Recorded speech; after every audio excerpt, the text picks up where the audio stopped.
Noli, I think we've gotten to the point in our conversation where you can introduce yourself Sure. and tell us all how to correctly pronounce your last name. So my correct pronunciation is well, it's Manolis Priniotakis, but I go by Manoli Priniotakis. There's kind of a complicated backstory as to why like people of Greek heritage, oftentimes boys will drop the S in English, not always, but sometimes. Anyway, so Manoli Priniotakis. It is And a is very that like Greek a name. Greek version of Manuel It is. in the It's the Latin? same origin. It's Emmanuel. So, Emmanuel, of and my course. father, it's again a little complicated. Generally speaking, boys are not named after their father. I was named after my father, which my grandmother never forgave my mother for. But the it's what's considered bad luck, and effectively, Oh, well, Same in Jewish culture. Yeah. I yeah, mean, unless there's a deceased, they're If deceased. they're deceased, it's okay, but not if they're living. Yeah. this would be a tremendous showdown. Which culture is more superstitious? Round one, Jewish versus Greek. Well, yeah, Other my good They both competitors, win. Chinese versus Indian.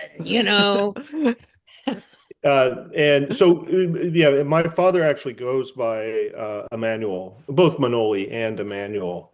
But that's the translation, Manuel, Manolo, so forth. And in some countries, you can tell where someone is from roughly based on their last name. Yeah. Like in Spain, for example, Basque names are identifiable. Names that had Moorish origins or Jewish origins are identifiable.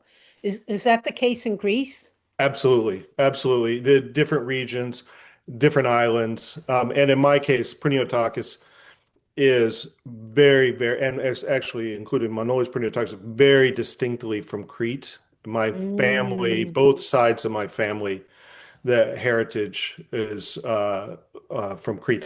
Just a quick aside, an interesting point We that love asides. It's um, all asides. It's my all asides. my paternal grandmother's name was Eftihia Anastastakis, and she was from a Mm. small town in Crete called Episkopi. Anastastakis, if that at all sounds, every Greek claims this, every Greek Anastasia? American claims it. Anastasia? No, No. Anastastakis, there was a actor named Yanis Anastastakis Oh. who anglicized his name to John Aniston, who's Oh, Oh. yes. Jennifer Aniston's Right. father. Father. Wow. So, who was also from Crete. So I mean, nobody's actually verified this, but there's a lot of discussion this in my family. Some of my cousins are like, oh yeah, of course, absolutely, it's true. But I've never actually seen anything fully that Yeah, verifies in it. my But grandmother's generation, so if she were alive, she'd be 120 this year. Uh, she had a whole bunch of cousins and aunts who all had these classical first names. And there was a period of time, I'm Puerto Rican, yay for the halftime show. Uh, and but I've discussed this with Cubans who say it's the same. Whatever that was, 100 years, 120 years ago, at the turn of the century, the previous century, it was in fashion to give your children classical names. So she had a cousin or an aunt named Agrippina, which is like, where the heck does that come? I Mhm. mean, I know, I think it was Nero who has an Agrippina as a wife or as a mother. I don't know. Whichever one it was, he probably killed her. And that's what Nero did. Mhm. But my grandmother's name was Obdulia, Uh, which still exists. And I don't know if it's some version of Ophelia or some feminization of Abdul.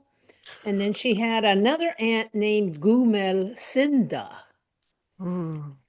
which she was known as Aunt Gume. Uh, but it was just a very funny little period.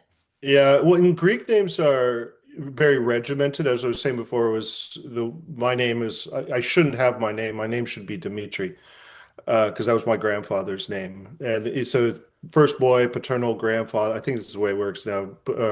First boy, paternal grandfather, first girl, paternal grandmother. So you can have multiple, and then second boy, maternal grandfather, second girl, so you need to have a lot of children before you start to have any choices. Although I think a lot of that's broken down now. But you end up having cousins all with the same name of the same generation. Like my sister, there's a whole generation of Eftihias because that was my Uh-huh. paternal grandmother's name. And then there were fewer boys, but there were Dimitris, and so it was just it's all very, very regimented. However, my grandparents were both one of, I think, more than 10 kids on both sides. And so then you get to the bottom that you start getting these more unusual names. And I actually have I think it was one of my father's first cousins who was Socrates Priniotakis. There was Oh, a Oh, wow. yeah, Socrates yeah. and you've seen that more and more where people are giving their children names from antiquity and from other places, Yeah. early Greek monarchs from the 19th century, Just to finish the naming segment of our show, of our conversation, Not my quite done cousin. yet. I have another question Oh, for you want you. to? I Oh, have my another point on cousin. my mother's side, the Norwegian side. Oh, so my cousin is the third, Ignacio Lopez the third, and he had a son, Ignacio Lopez the fourth. But he was just, I guess, obsessed with continuing this idea of the third, the fourth, the fifth. And so, to make sure that it stuck with him, his son's name is Ignacio, first name Ignacio, middle name Cuatro, four, Hmm. Lopez. So that's what he insisted on.